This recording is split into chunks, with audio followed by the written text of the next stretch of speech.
The Titanic was not just a ship, it was the product of a fierce rivalry in the early 20th century. During this period, the transatlantic passenger trade was dominated by a few powerful shipping lines.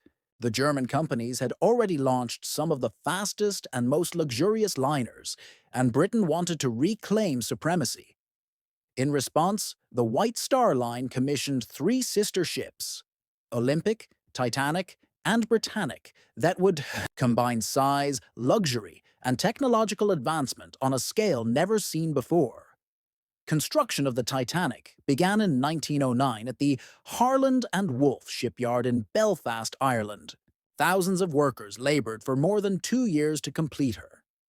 The ship was 882 feet long, 92 feet wide, and weighed over 46,000 tons.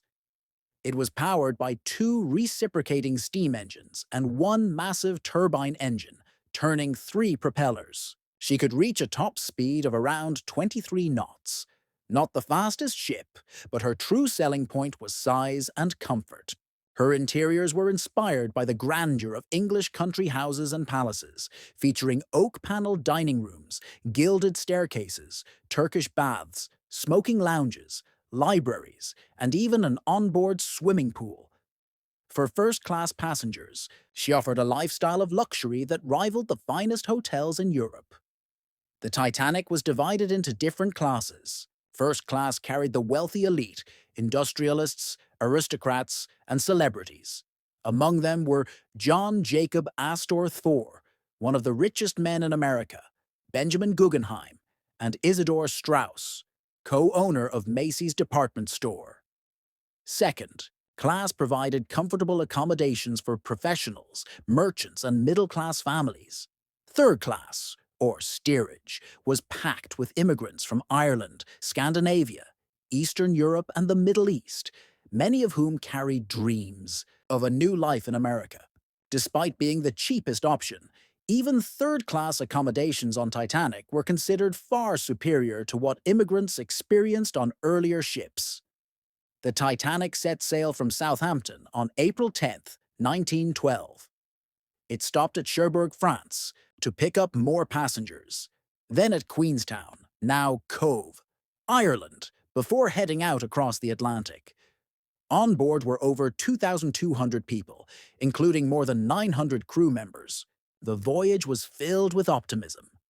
Newspapers proudly announced that the largest ship ever built was making her maiden crossing, and passengers enjoyed the luxuries of fine dining, music from the ship's orchestra, and the thrill of being part of history.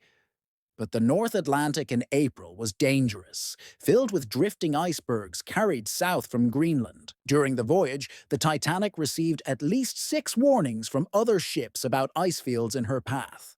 Some messages were acknowledged but dismissed.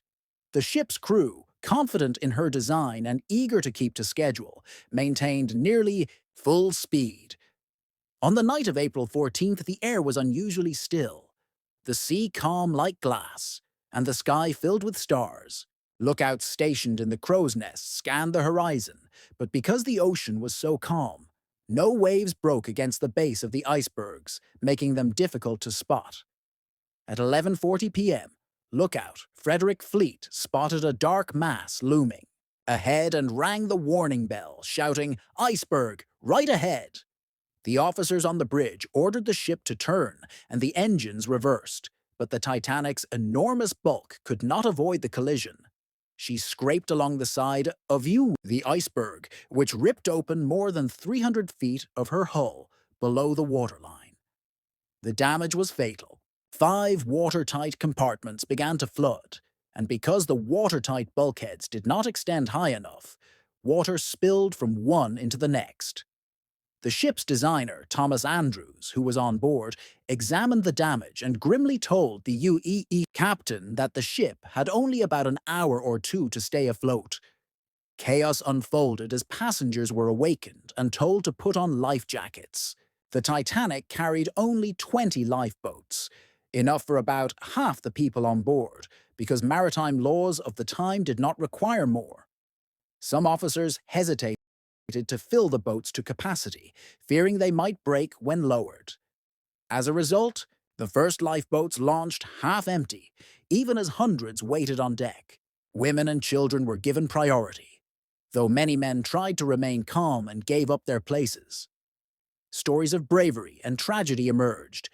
Isidor Strauss refused to board a lifeboat without his wife, and she chose to stay with him.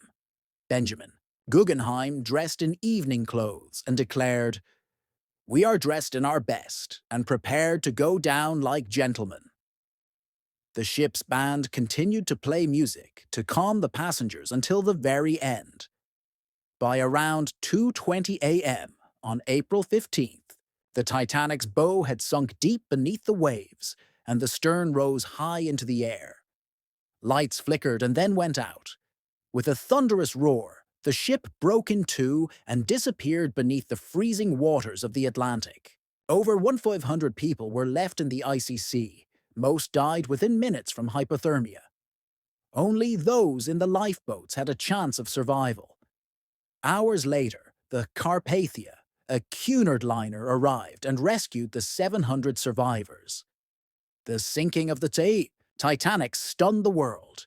Inquiries were held in both Britain and the United States. They revealed shocking negligence, ignored iceberg warnings, insufficient lifeboats, excessive speed, and overconfidence in technology. These investigations transformed maritime law. Ships were now required to carry enough lifeboats for everyone, conduct regular lifeboat drills, maintain 24-hour radio watch, and avoid dangerous ice routes.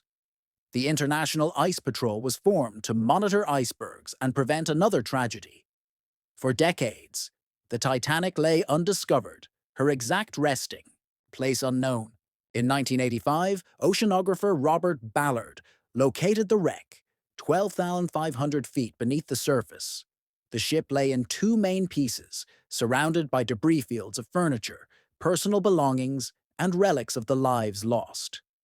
Expeditions have since recovered, thousands of artifacts now displayed in museums around the world. The Titanic remains more than just a shipwreck.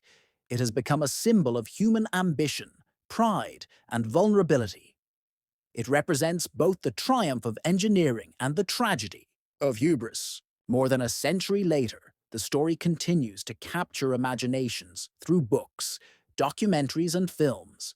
Most famously, James Cameron's 1997 epic Titanic. Yet behind the glamour and myths lies the reality, the loss of more than 1,500 lives, dreams cut short, and families torn apart.